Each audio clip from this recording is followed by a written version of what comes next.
More on this side, more on that side. Let's figure this out, right? So as you can see, you're going to need 4 colors. So you're going to need the gold. You're going to need black. Actually, 5 colors. Gold, black, brown, red, or whatever. And then the background color, I'm going to put white. If you change it, write it down. You understand what I'm saying? Like, make sure that you are, if you're going to change the gold to red, write it. If you're going to change the black to like burgundy, write it. Like, write all of that down so that if you forget, you know it. And so here we go. How do I figure this out? First of all, I already know I need 5 colors. My background is what I'm going to use first. I'm going to use the background first.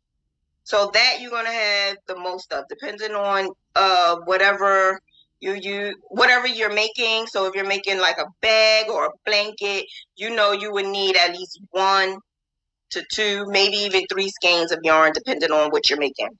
So make sure you have that.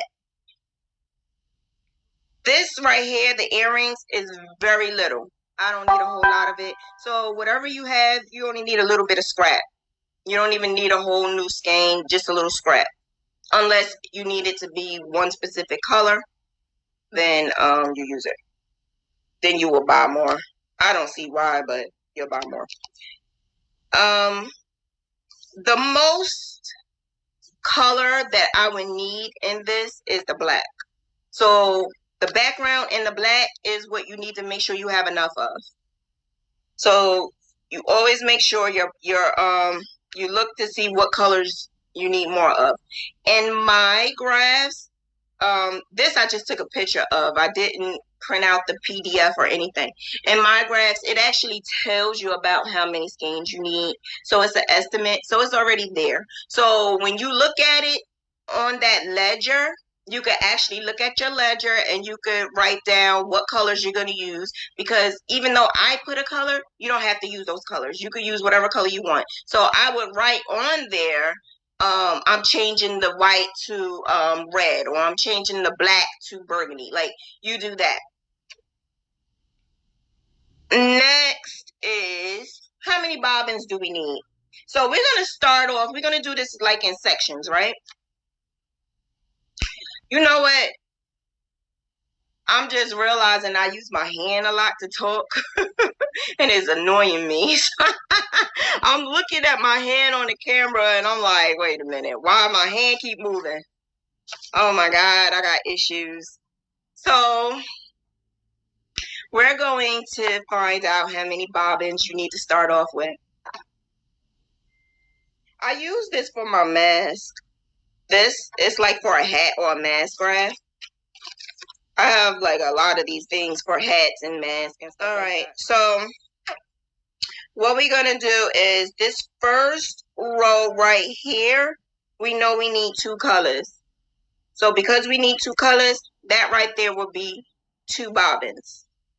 So I have my background, and what I'm going to do is, because I need 2 sides of the background, because we have this hair and the earrings right here, so we need this side of your background and you need this side of your background. So both sides is going to be, this is going to be 1 bobbin, and this is going to be 1 bobbin. This right here is going to be 1 bobbin, and this right here is going to be 1 bobbin. Then when you go up to the next line, then you're going to need another one. So you just basically putting them in sections so that you know how much yarn you're going to use, how many bobbins you're going to need, and so forth. So as of right now, 2, 1 for the side, 1 for this side, 2 in the middle, 1 for the black, and 1 for the red. And then When we get to the next row, you're going to need the brown. So you might as well have it already ready. And then you're going to need bobbins for up here. And I say bobbins because once you get up here, you're not gonna cross contaminate your colors. We're not crocheting over your colors. So up here is a whole nother story. So let's work our way from here on up, because it's going to get really difficult when you get up here to the top and add your yarn without cross contaminating.